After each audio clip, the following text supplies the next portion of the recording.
In today's video, I'm going to teach you how to format a calendar with colors in Microsoft Lists, tips and tricks.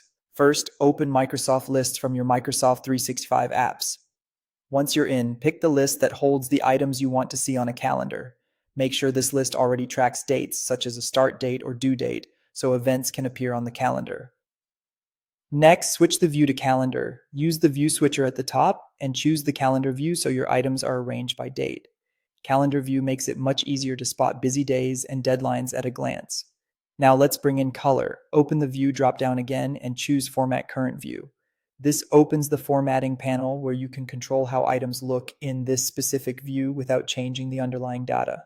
Select Conditional Formatting. Conditional formatting lets you apply visual cues automatically based on the values in your columns, so the calendar highlights what matters most. Click Add Rule to create your first highlight. Start by choosing the column you want to evaluate. Many people use a choice or status column like category, priority, or stage, but you can pick any column that helps you distinguish items on the calendar. Set the condition for the rule. For example, you might choose equals and then select high to flag high priority items or contains to catch items with a particular keyword.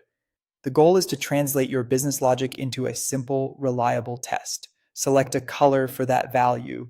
Pick a shade that's clear and readable against the calendar background. Aim for high contrast and keep accessibility in mind. For instance, pair colors that are distinguishable even for viewers with color vision deficiency. Consistency helps too. Use the same color for the same meaning across your views.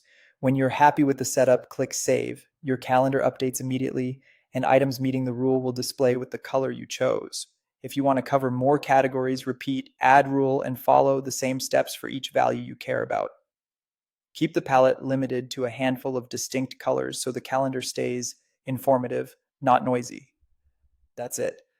You opened your list, switched to calendar, formatted the current view, added conditional formatting, defined a rule by column and condition, chose a color, and saved the change.